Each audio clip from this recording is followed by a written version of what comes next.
So now we will talk about what? oogenesis. Okay, so oogenesis में कुछ point को थोड़ा हमें याद रखना पड़ेगा पहले, ठीक है। तो कुछ पॉइंट को ज़रा देखना होगा। सबसे पहले देखो, पहला एक स्टेप समझें जिसको हमने बोला फॉलिक्यूलोजेनेसिस, ठीक है। फॉलिक्यूलोजेनेसिस। अब फॉलिक्यूलोजेनेसिस क्या है? फॉलिकल मतलब ओवा प्लस सपोर्टिंग सेल को हम बोलते हैं फॉलिकल। ओके, इसको बोलते हैं फॉलिकल। फॉलिकल मतलब ओवा प्लस सपोर्टिंग सेल। पहला होता है हमारे पास प्राइमरी फॉलिकल। प्राइमरी फॉलिकल में हमारे पास होता है one layer of granulosa cell on primary oocyte। अच्छा, इससे पहले हम यही देखते हैं, ठीक है। ऑन प्राइमरी oocyte, समझ में आ रहा है? On primary oocyte। Primary oocyte क्या होता है? जब ऊगोनियम में जैसे प्राइमरी स्पर्मेटोसाइट होता था वैसे ही प्राइमरी oocyte है, ठीक है।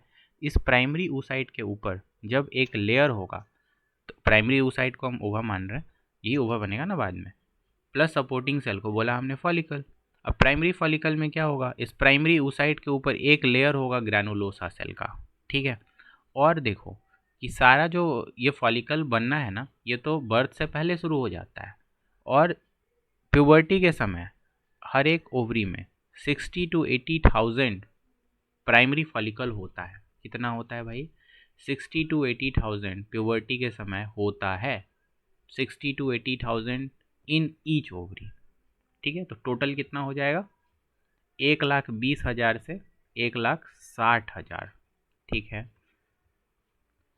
फिर है सेकेंडरी फॉलिकल में प्राइमरी oocyte ही है, लेकिन उसके ऊपर बहुत सारा लेयर होगा ग्रेनुलोसा सेल का, और इसके ऊपर एक नया लेयर आ जाएगा जिसको बोलेंगे हम लोग थीका लेयर। कौन सा लेयर?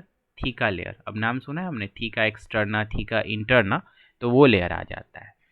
टर्शियरी फॉलिकल में जो आपका प्राइमरी oocyte है वो साइज़ में बड़ा होता है, और यहाँ पे एंट्रम हो जाता है, और यहाँ मियोसिस 1 कंप्लीट हो जाता है। और जैसे ही मियोसिस 1 कंप्लीट होगा तो फर्स्ट पोलर बॉडी रिलीज हो जाएगा बाहर, एंड थीका एक्सटर्ना इंटरना में डिफ्रेंसिएशन होगा।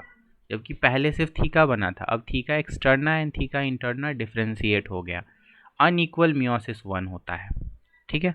तो टर्शियरी फॉलिकल आप समझ रहे हो कि ग्रो करता है साइज में, और यहाँ पे एंट्रम रहेगा, और प्राइमरी फॉलिकल ग्रो करेगा साइज में, और मियोसिस 1 कंप्लीट होगा तो यहाँ पे सेकेंडरी oocyte बन जाएगा। अब देखो ग्राफियन फॉलिकल्स में एक नया लेयर आता है जोना पेल्यूसिडा ऑन सेकेंडरी oocyte, ठीक है। ऑन सेकेंडरी oocyte ये ए सेलुलर लेयर है, ग्लाइकोप्रोटीन का बना हुआ है, ठीक है।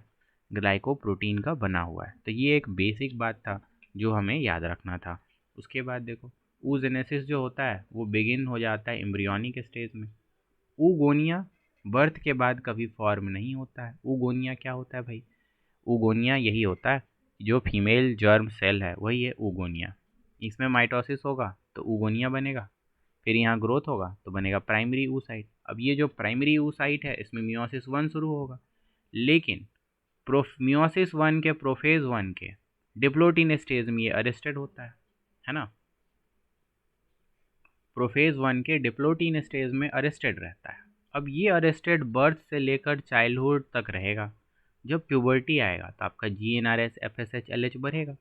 जब ये बढ़ेगा तो मियोसिस 1 कंप्लीट हो जाएगा। मियोसिस 1 कंप्लीट होगा, अनइक्वल डिवीजन होगा, तो फर्स्ट पोलर बॉडी और सेकेंडरी oocyte बन जाएगा। अब सेकेंडरी oocyte में मियोसिस 2 स्टार्ट होगा, लेकिन ये सेकेंडरी oocyte फिर अरेस्ट हो जाएगा आपके मेटाफेज 2 में।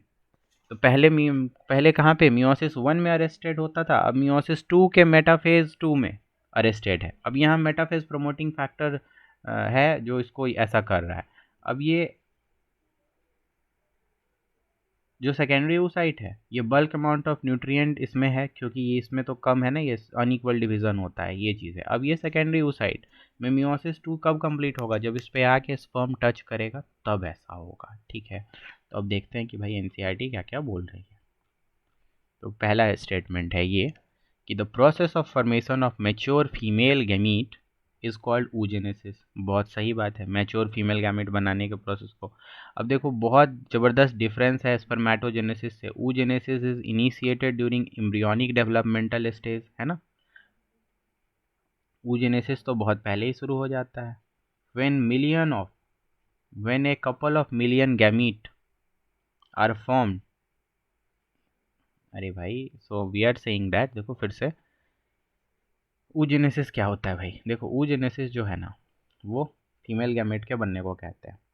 oogenesis इनिशिएट होता है एम्ब्रियोनिक डेवलपमेंटल स्टेज में, when a couple of million of gamete mother cell oogonia are formed within each foetal ovary. सही बात है कि जब एम्ब्रियोनिक स्टेज होता है तभी बहुत सारा oogonia बन जाता है।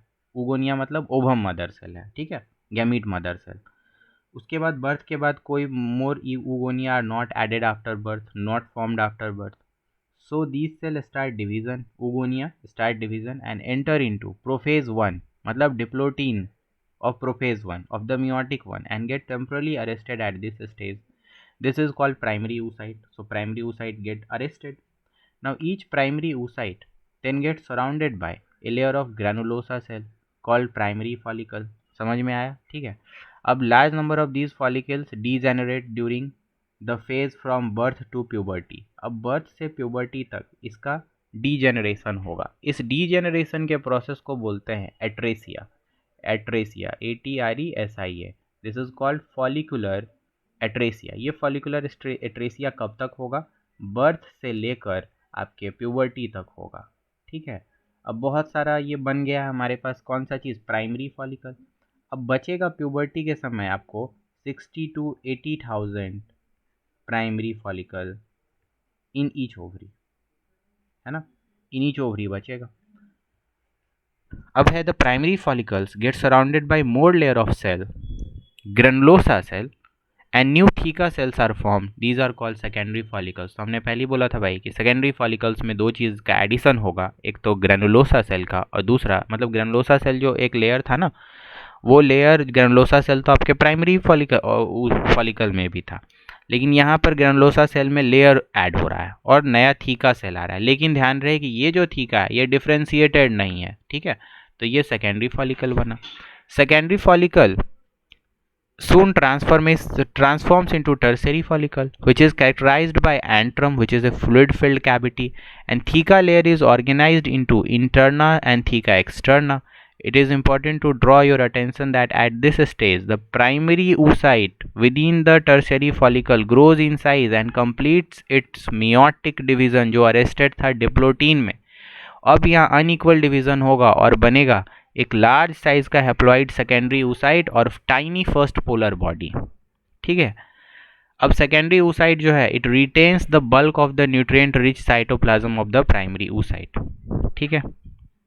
अब यहाँ पे लिखा है कि at the tertiary follicle further undergoes changes into mature follicle और ग्राफियन फॉलिकल।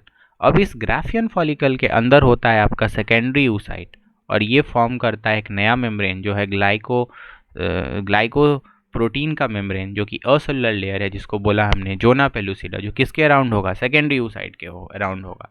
अब ये ग्राफियन फॉलिकल ग्रो करेगा और रिलीज करेगा सेकेंडरी oocyte, यही है ओवम। सेकेंडरी oocyte ही है ओवम, ये इस ओव्यूलेशन होगा तो यही निकलेगा, ठीक है। तो यही है हमारा ये फिगर कि ये हमारा क्रॉस सेक्शन अगर हम देखें ओवरी का, तो ओवरी के क्रॉस सेक्शन में आप देखोगे ये ब्लड वेसल्स है। ये दिखा आपको कौन सा फॉलिकल? प्राइमरी फॉलिकल, ठीक है। प्राइमरी फॉलिकल के बारे में क्या क्या बोला गया उसको अगर समराइज करें तो ट्राई कर सकते हैं हम लोग कि प्राइमरी फॉलिकल्स में क्या होगा।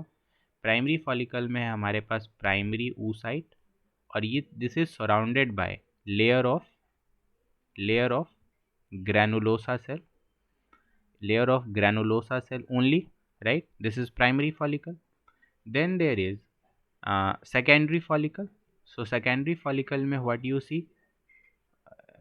multiple layer of granulosa cell plus theca cell, है ना। again it is having primary oocyte. tertiary follicle में you are having antrum, there is antrum in it, and theca and you see there is theca externa, theca interna. in tertiary follicle there is theca externa, there is theca interna, right? यहाँ लिखा हुआ है ना। उसके बाद tertiary follicle में ही वो होगा, क्या होगा? सेकेंडरी oocyte आपका बनेगा, है ना। अनइक्वल डिवीज़न होगा तो उसके बाद आपका बनेगा ये टर्सरी फॉलिकल ग्रो करके बना देगा ग्राफियन फॉलिकल। इस ग्राफियन फॉलिकल में है सेकेंडरी oocyte।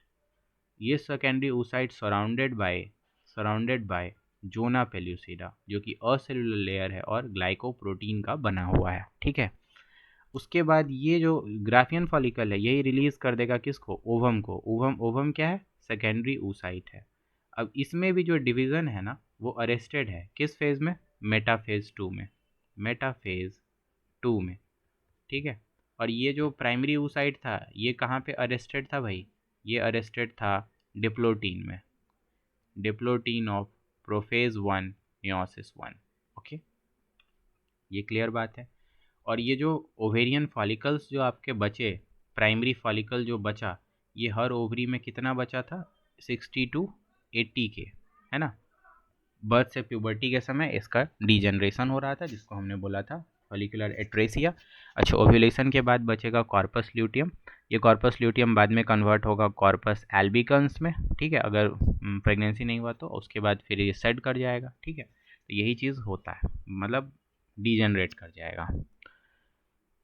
नेक्स्ट आते हैं यहाँ पे। अब I think we are done with this. तो हमने यही बोला था कि भाई फॉलिकल मतलब ओवा प्लस सपोर्टिंग सेल, मतलब हम सिंपली यहाँ बोलेंगे oocyte प्लस सपोर्टिंग सेल, ये ज़्यादा सही है। प्राइमरी फॉलिकल में एक लेयर है ग्रैनुलोसा सेल का ओवर प्राइमरी oocyte, और हमने बोला 60 to 80 के ovary left in each, 60 to 80 के primary follicle left in each ovary at puberty. अच्छा, इसका जो डी जनरेशन हो रहा था ये कहाँ कब से हो रहा था, बर्थ से लेकर प्यूबर्टी तक, इसको बोला फॉलिकुलर अट्रेसिया। उसके बाद सेकेंडरी फॉलिकल में बहुत सारा लेयर है ग्रैनुलोसा सेल का, थीका लेयर आया लेकिन डिफ्रेंशिएटेड नहीं है। टर्सरी फॉलिकल में सबसे इंपॉर्टेंट बात एंट्रम है, मियोसिस 1 कंप्लीट होता है, theca externa theca interna differentiate होता है, अनइक्वल डिवीजन होता है, फर्स्ट पोलर बॉडी बनता है, और हमारे पास सेकेंडरी oocyte बनता है। लेकिन उस प्राइमरी oocyte ग्रो करता है साइज में तो टर्सरी फॉलिकल है। ठीक है, ये होगा, बन जाएगा ग्राफियन फॉलिकल। यहाँ जोना पेलुसिडा है किसके ऊपर, सेकेंडरी oocyte के ऊपर, और एसेलुलर लेयर है ग्लाइकोप्रोटीन का बना है। oogenesis के प्रोसेस को देखें तो oogenesis एम्ब्रियोनिक स्टेज में ही शुरू हो जाता है, जबकि स्पर्मेटोजेनेसिस कब शुरू होता है, प्यूबर्टी में, due to significant rise in GnRH hormone that is hypothalamic hormone. यहाँ पर ऊगोनियम था, ऊगोनियम कब बन गया, बर्थ से पहले बन गया था एम्ब्रियोनिक स्टेज में, बर्थ के बाद कोई ऊगोनिया नहीं बनता है, इसमें होता है माइटोसिस तो बनता है ऊगोनिया, फिर ऊगोनिया में ग्रोथ होता है तो बनता है प्राइमरी oocyte। प्राइमरी oocyte आपके डिप्लोटीन स्टेज में अरेस्टेड है प्रोफेज 1 में, यहाँ से लेकर चाइल्डहुड तक अरेस्टेड है। प्यूबर्टी आएगा तो GnRH FSH LH बढ़ेगा, मियोसिस 1 कंप्लीट होगा, सेकेंडरी oocyte बनेगा। यह सेकेंडरी oocyte बाद में जाकर कहाँ पे अरेस्टेड होगा, मेटाफेज 2 में, और क्योंकि अनइक्वल डिवीजन होगा तो फर्स्ट पोलर बॉडी में साइटोप्लाज्म कम जाएगा, इसीलिए सेकेंडरी oocyte में retains the bulk of the nutrient rich cytoplasm of the primary oocyte। ठीक है, यही कहानी है। उसके बाद क्या होगा, जब मियोसिस 2 कंप्लीट होगा ना तो फिर सेकेंड पोलर बॉडी निकलेगा, और यहाँ पे ये जो अब मिला ये है ओवम। ठीक है, ये एक्चुअल में एग है, ओवम है।